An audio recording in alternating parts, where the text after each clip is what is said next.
నిరుపేదల సొంత ఇంటి కలను సాకారం చేస్తామన్నారు పార్వతీపురం ఎమ్మెల్యే బోనెల విజయచంద్ర. ఇప్పటికే 2246 మంది అర్హులను గుర్తించామని, రాజకీయ వివక్షత చూపకుండా ప్రతి నిరుపేదకు పక్కా గృహాలు మంజూరు చేస్తామని ఆయన చెప్పారు. ప్రభుత్వం వచ్చినట్టునే ఇచ్చిన సూపర్ 6లో కాకుండా ఇంకా హామీలు ఏమైతే ఇచ్చామో ప్రతి ఒక్క పేదవాడికి ఇల్లు ఉండాలనేది. ఎందుకంటే ఇల్లు అనేది ప్రతి ఒక్క సామాన్యుడికి ఒక కళ.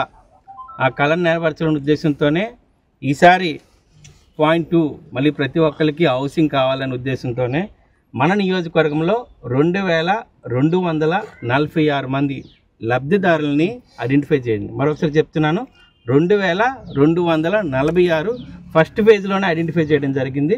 వీళ్ళందరికీ కూడా హౌసింగ్ కడుతూ ఎవరైతే కావాలనుకుంటున్నారో ప్రతి ఒక్కరికి, మా పార్టీలో ఇక్కడ రెండో ఆలోచన కూడా లేదు. ఇల్లు లేని ఏ పార్టీ వ్యక్తి అయినా పర్వాలేదు, అది సిపిఎమ్మా, సిపిఐయా, లేదంటే 3 రెక్కల పార్టీయా, మాకు సంబంధం లేదు. ఎవరికైనా హౌస్ ఇవ్వాలి. ఎందుకంటే ప్రతి ఒక్కరికి ఇల్లు అనేది అవసరం బతకడానికి. అందుకని ఇల్లు ఇవ్వాలని మన ఒక్క నియోజకవర్గంలోనే 2246 ఫస్ట్ ఫేజ్లో ఐడెంటిఫై జరిగింది. అంతేకాకుండా మన నియోజకవర్గంలో ఇంతకుముందు ఇల్లు కట్టి ఆగిపోయి ఫైనాన్షియల్ ఇబ్బంది పడుతూ ఆగిపోయినా ఎస్సీలకి, బీసీలకి అదనంగా 50,000, అలాగే ఎస్టీలకి 75,000, అంతేకాకుండా ఈ చెంగులు మన మిగతా కమ్యూనిటీస్ ఏవైతే ఉన్నాయో ఈ జాతాపు, సౌరపు కమ్యూనిటీలందరికీ ₹1,00,000 అదనంగా డబ్బులు ఇచ్చి ఇల్లు కట్టించే బాధ్యత మనం తీసుకుంటున్నాం. చాలా సరళమైన వెబ్సైట్ కూడా పెట్టడం జరిగింది. ఇందులో ఎవరైనా అప్లై చేసుకుంటే అప్లికేషన్ వస్తుంది, వచ్చినట్టే మనం అప్రూవల్ చేయడం జరుగుతుంది.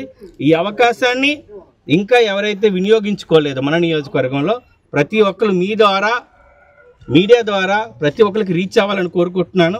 ఇల్లు లేని ప్రతి ఒక్కరు అప్లై చేయండి.